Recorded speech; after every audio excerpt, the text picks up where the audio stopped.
chegada a hora de ser glorificado, o Filho do Homem. Em verdade vos digo, se o grão de trigo caindo na terra não morrer, fica ele só, mas se morrer, produz muito fruto. Se você puder repetir comigo, se o grão de trigo cair na terra, não morrer, ficará ele só. Mas se morrer, produz muito. Diga assim, muito. Olha o que Jesus segue dizendo. Quem ama a sua vida, perderá. Mas aquele que odeia a sua vida neste mundo, preservá-la para a vida eterna. Se alguém me serve, siga-me. E onde eu estou, ali estará também o meu servo. E se alguém me ouvir, o Pai o honrará. Agora está angustiada a minha alma. E que direi eu?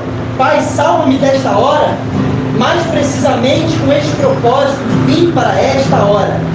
Portanto, Pai, glorifica o teu nome. Então veio uma voz do céu e disse: eu já o glorifiquei, e ainda o glorificarei. Em Mateus 16 diz assim: então Jesus disse aos seus discípulos: se alguém vir após mim, negue a si mesmo, tome a sua cruz e siga-me. Pois quem quiser salvar a sua própria vida a perderá, mas quem perder a vida por minha causa, esse a achará. De que adianta uma pessoa ganhar o mundo inteiro e por inteiro perder a sua alma? Ou que dará uma pessoa em troca de sua alma? Sabe? Tudo bom? Sejam bem-vindos. Bom demais. Hoje está calor, liguei o ar, mas o ar vai vencer. Aleluia. Eu não ia compartilhar isso não, mas não vou pregar aqui não, mas quero compartilhar uma breve reflexão com os irmãos, algo que o Senhor tem falado muito ao meu coração, sabe? E a Agatha vai pregar hoje, mas nós estamos num tema que se chama Não Mais, quem lembra? Não Mais escravo do medo, não é verdade? Não mais escravo do medo. Todo mundo quer ser escravo do medo. Todo mundo quer ser livre. Ninguém quer ser aprisionado por medo do fracasso, medo da aprovação, medo do invisível, do oculto, medo do amanhã, medo. Quanta gente missionária, cara? Já bota o microfone forte, né? Glória a Deus. Ninguém quer ser escravo dessas coisas, não é verdade? Todo mundo quer deixar de viver algum tipo de escravidão.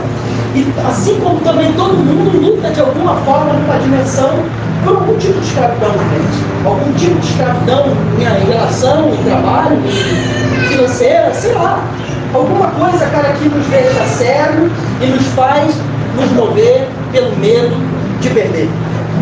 E eu tenho meditado um pouco que muitas vezes a nossa jornada é uma jornada difícil, às vezes é uma jornada pesada, às vezes esse processo, cara, de subir o monte ali, como o próprio Jesus estava prestes a subir, como eu li o texto, esse processo de obedecer o chamado de Jesus até o final, esse processo de ter a sua vida transformada, de viver uma vida em liberdade, muitas vezes esse trajeto é um trajeto muito difícil. Eu acredito que quem está aqui fez uma oração e disse assim: Jesus, entra aqui e usa-me. Senhor, eu quero te seguir, eu quero ser teu servo, eu quero nascer de novo, eu quero viver conforme a sua vontade. Eu creio, nós não somos tantas pessoas e eu conheço um pouco a história de cada um aqui. Eu creio que todo mundo que está aqui já fez de alguma maneira essa oração, talvez alguns em mais intensidade, outros em menos, mas fizeram essa oração: Jesus, eu quero te seguir. Jesus, eu entrego a minha vida para você. Jesus, eu quero obedecer a sua voz, eu quero seguir o seu caminho. E Jesus, ele disse para mim e para você: nunca foi oculto o trajeto, a porta, o caminho para viver o chamado de Jesus. Quem quiser seguir, negue a si mesmo, tome a sua cruz e siga. Na medida que você tentar salvar a sua própria vida, é a denúncia que você já perdeu. Mas se você decidir perder a sua vida, mas não é por conta coisa, porque tem gente perdendo a vida por outras coisas. Tem gente perdendo a vida pelo medo, perdendo a vida por dinheiro, perdendo a vida pelas ansiedades, perdendo a vida pela amargura, perdendo a vida, perdendo as relações. E o tempo passa. Não dá para voltar atrás. Mas é perder a vida por causa dele. Ele sendo Deus, ele não precisa que ninguém morra por ele. Quem precisava que alguém morresse por algum Deus eram os deuses pagãos. Deus não precisa que você morra por ele, mas é pela causa dele.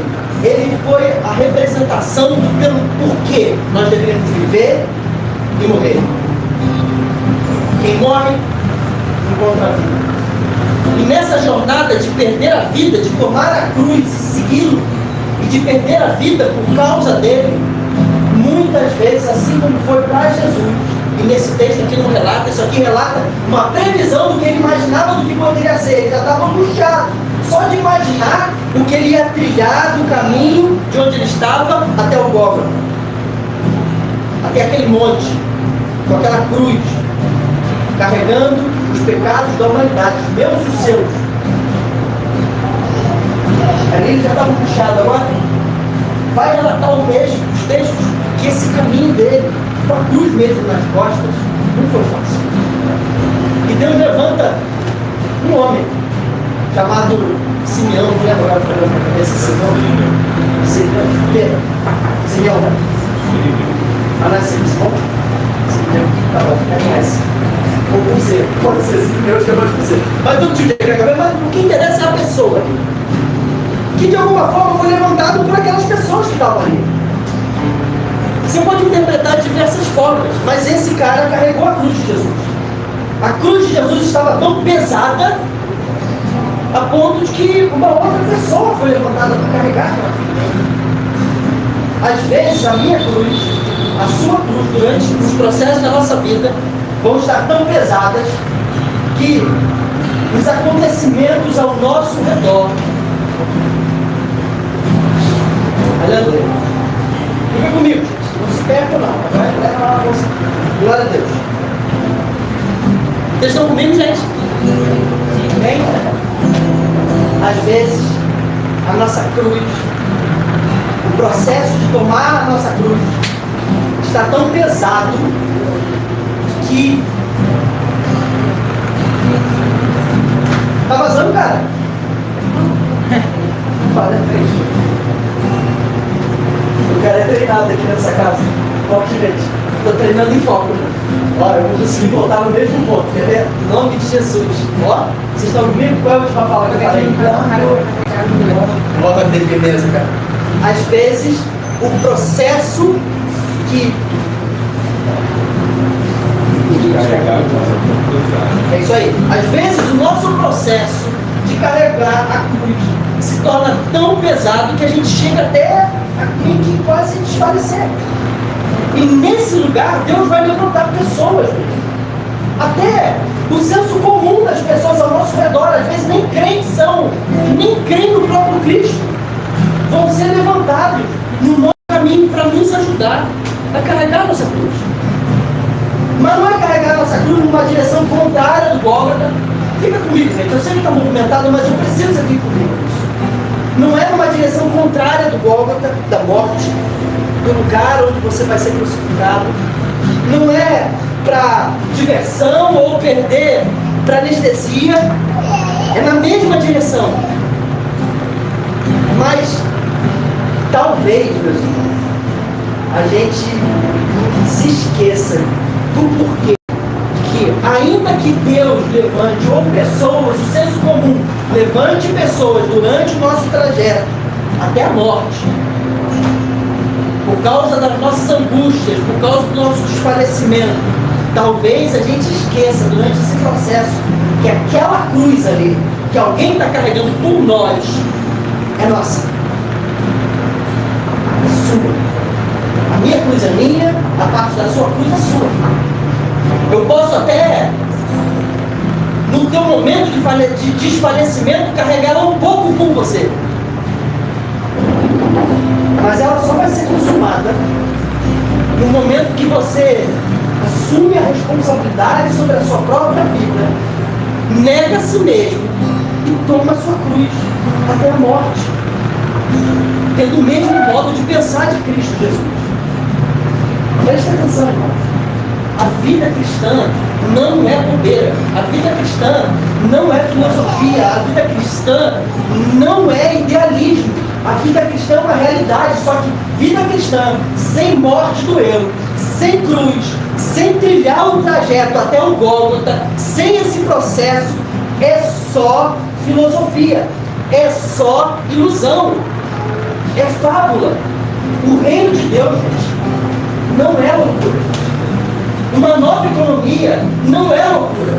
Relações íntimas, verdadeiras, genuínas, de família, de aliança verdadeira. Não é aliança comercial que quando agrada está bem, quando não agrada não está bem. Aliança verdadeira. Aliança de perdão, aliança de misericórdia, aliança de favor, de graça. Essa vida do reino de Deus sob o governo de um rei que comanda o trono do meu coração, ela só deixa de ser uma fábula, uma filosofia, uma ilusão, no momento que você decide tomar a sua cruz, negar a si mesmo, negar o seu senso de justiça, negar a tua vontade de fazer as coisas conforme você acredita que tem que ser, negar o seu modo operante e segui-lo. Mas não é segui-lo por uma parte do trajeto, não é seguir ele até um lugar, ou deixar que talvez essas pessoas que vêm te ajudar para segurar a sua cruz, levem a tua cruz até o final. É segui-lo exatamente como ele fez. Porque o reino sem cruz é só uma fábula.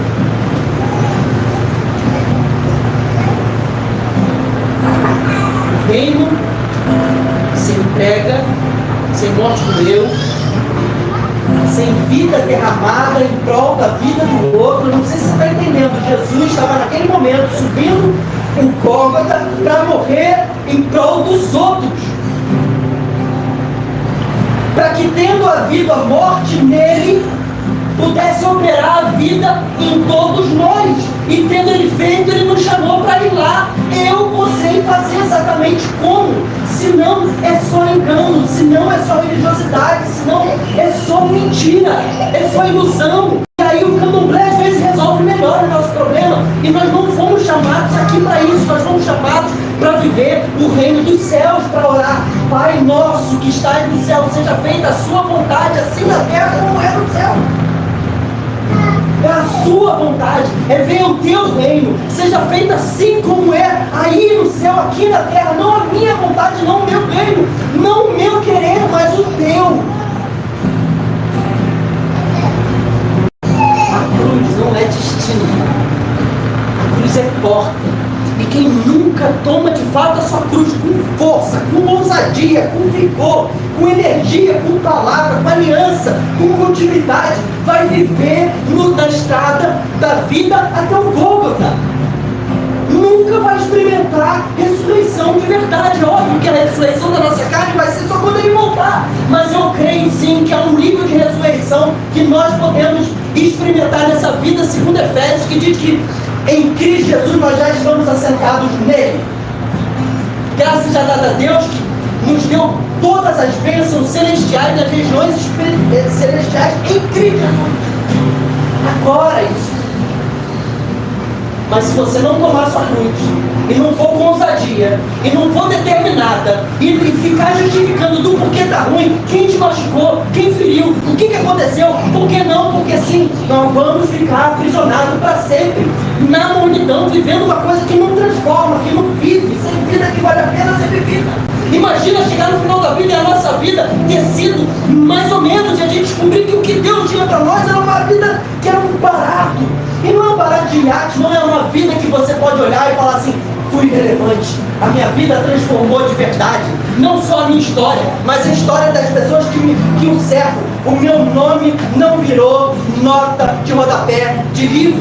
O meu nome está escrito no livro da vida, no qual vai ser citado pro resto da eternidade. Deus nos chamou para isso, irmãos. E a cruz é a porta, é o romper para uma vida de ressurreição, para estar estar sentado no reino dos céus, para poder governar a nossa agenda, a nossa história, as nossas lutas, a partir da autoridade que nós recebemos em Cristo Jesus já. Ainda que no nosso corpo externo pereça, nós vamos sendo renovados e transformados de dentro para fora. Ainda que a tenda nossa que nós temos é um casebre, ainda que o corpo celestial que nós vamos receber é infinitamente superior no espírito. Nós já somos completamente, mas tem gente que nunca vive a realidade espiritual no presente. Está sempre mendigando a vida, o tempo, as relações, trocando tudo por causa de ofensa, de amargura, de medo, de insegurança. Irmão, não dá mais para a gente gastar a vida vivendo dessa forma. Nós somos chamados para governar. E não é governar que nem o Paulo Marçal diz. É governar assim como Jesus diz, que é com a bacia e a toalha na mão. Reinar como quem serve, porque não tem medo de ser quem você é. Se precisar limpar na vida, limpa como rei dos reis. Se precisar administrar uma empresa, administra como rei dos reis, mas não como quem tem o rei na barriga, mas como quem veio para cruz. Eu estou lendo um livro que se chama Relacionamento de Aliança de um Judeu que teve um encontro poderoso com Jesus e se tornou cristão. Ele se tornou um plantador de igrejas em Israel. Ele plantou várias igrejas, teve um encontro nos últimos 30 anos. Esse cara é tremendo. E ele fala uma coisa que é muito poderosa, gente. Eu sei, eu conheço a história de todo mundo. Nós somos um grupo grande aqui, então eu conheço a história íntima de todo mundo que está aqui. Posso falar dessa forma. Pode ser que eu não conheça tão intimamente para trás da sua história, mas pelo menos no tempo que você está aqui, eu conheço. Íntimo, de grande parte das pessoas, eu acho que todos. Esse livro fala sobre o nosso relacionamento uns com os outros, com Deus, conosco. Eu sei que muita gente aqui tem luta, e é luta de verdade, né? Não é luta assim, ó, sabe? Aquela luta de conto de fadas, aquela luta tipo, que você fala assim, pô, essa aqui não entra nas condições de luta não, porque a verdade é que até esse aqui tem um certo nível de luta que a gente não consegue perceber porque ele está vestido na pele dele. Só a pessoa sabe dizer na pele dela o que é luta. Mas eu sei que você passa por isso. Eu sei que cada um aqui passa pelas suas lutas, assim como eu também. E muitas vezes eu estou desanimado, eu estou angustiado, eu estou amargurado, eu estou ofendido, eu estou entristecido. Muitas vezes eu não tenho ânimo para brigar. Muitas vezes eu não tenho ânimo para orar. Muitas vezes eu não tenho ânimo para perdoar. Às vezes eu não tenho ânimo para dar um passo a mais, para planejar a próxima semana. Quais são as próximas atividades proativas que eu tenho que fazer para não continuar a vida rodando na mesma estação? Eu sei disso. E você às vezes chega aqui no domingo assim, quase como aquele balão que a Pablo manda lá na figurinha, né? Que é meio muito bonito. É uma tristeza. Não sei se já recebeu da Pablo, mas eu já recebi algumas vezes. Mas ele fala uma coisa sobre adoração que pra mim é tipo assim, ó, cara, um chute no estômago, um tapa na cara. Ele diz que a adoração é a expressão daquilo que nós vimos e reconhecemos de quem Deus é. Adoração é isso. Eu não acho nada óbvio, né? Mas é isso. Mas ele fala uma coisa que é um absurdo. De serviço, ficarmos convencendo o povo a adorar. Porque quando você tenta convencer alguém que ela precisa adorar a Deus, significa que talvez ela não conheça. Porque Deus, simplesmente por ser Deus, Ele é digno de adoração. Deus, simplesmente por ser Deus, Ele nos conduz à adoração. Você me perdoe, gente, a gente não precisa de telão de LED, de ministério de louvor grande, de luz escura e de multidão, cara, para nossa alma ser movida, abrir nossa boca e adorar Jesus de verdade. A gente não precisa disso. A única coisa que a gente precisa é ter tido um encontro verdadeiro com aquele que nos perdoou, nos salvou, nos livrou de nós mesmos. A esse, toda a honra, toda a glória. Você pode chegar aqui até ofendido com alguém, pode chegar aqui até amargurado, até entristecido, mas ele continua merecendo. Mesma honra, mesma honra. Ele continua sendo digno da mesma profundidade de reconhecimento e honra. Ele continua sendo Deus, ele continua sendo bom, ele continua sendo a verdade, ele continua sendo o caminho, ele continua sendo a vida para mim e para você. Eu não sei como é que você chegou aqui, mas eu creio que o Senhor quer renovar você, quer reposicionar talvez os seus olhos a respeito da sua vida, a respeito de Jesus. Eu não estou falando isso agora não para poder falar assim, agora vamos adorar, vamos colocar a nossa boca para fora e deixar o nosso peito estufar,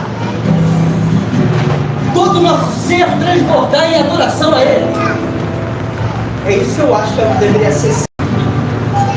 Porque é aí que está a resposta de muitos dos seus medos, das suas dores, da sua frustração.